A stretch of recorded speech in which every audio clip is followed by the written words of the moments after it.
দীর্ঘ এক দশকের অপেক্ষার অবসান ঘটিয়ে নতুন এক যুগে প্রবেশ করেছে বাংলাদেশ। মঙ্গলবার বিকেল থেকে আনুষ্ঠানিকভাবে শুরু হচ্ছে রূপপুর পারমাণবিক বিদ্যুৎ কেন্দ্রের প্রথম ইউনিটের জ্বালানি লোডিং, অর্থাৎ প্রথমবারের মতো পরমাণু শক্তি থেকে বিদ্যুৎ উৎপাদনের চূড়ান্ত ধাপে পৌঁছে গেল দেশ। কিন্তু এখন প্রশ্ন হচ্ছে, এখান থেকে কবে বিদ্যুৎ পাচ্ছে বাংলাদেশ? জ্বালানি বা ইউরেনিয়াম লোডিং কার্যক্রম শুরু হলেও বিদ্যুৎ পেতে আরও প্রায় ৩ মাস অপেক্ষা করতে হবে। বিশেষজ্ঞদের মতে এই প্রক্রিয়া শুরুর ৩ মাসের মধ্যে, অর্থাৎ জুলাইয়ের শেষ বা আগস্টের শুরুতে প্রথম ইউনিট থেকে পরীক্ষামূলকভাবে প্রায় ৩০০ মেগাওয়াট বিদ্যুৎ উৎপাদন শুরু হতে পারে। ধাপে ধাপে উৎপাদন বাড়িয়ে ২০২৭ সালের জানুয়ারির মধ্যে কেন্দ্রটি পূর্ণ সক্ষমতায় পৌঁছে যাবে বলে আশা করা হচ্ছে। পরিকল্পনা অনুযায়ী সবকিছু এগুলে আগামী জুলাইয়ের শেষ বা আগস্টের শুরুতেই প্রথম ইউনিট থেকে অন্তত ৩০০ মেগাওয়াট বিদ্যুৎ জাতীয় গ্রিডে যুক্ত হবে।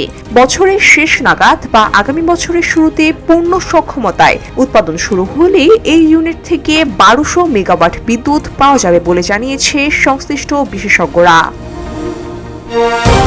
পাবনার ঈশ্বরদীতে পদ্মা নদীর তীরে ১২.৬৫ বিলিয়ন ডলারের ব্যয়ে নির্মিত এই প্রকল্পে রাশিয়ার আর্থিক ও কারিগরি সহায়তায় ২টি VVER-1200 রিঅ্যাক্টর স্থাপন করা হয়েছে। ২টি ইউনিট পূর্ণাঙ্গভাবে চালু হলে কেন্দ্রটি থেকে মোট ২৪০০ মেগাওয়াট বিদ্যুৎ জাতীয় গ্রিডে যুক্ত হবে, যা দেশের মোট চাহিদার ১০% বেশি পূরণ করবে।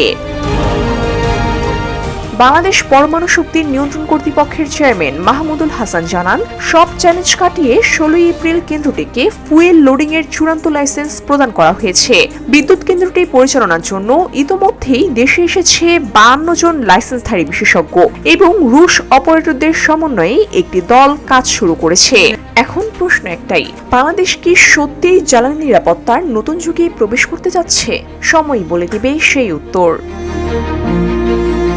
VOD Bangla news desk.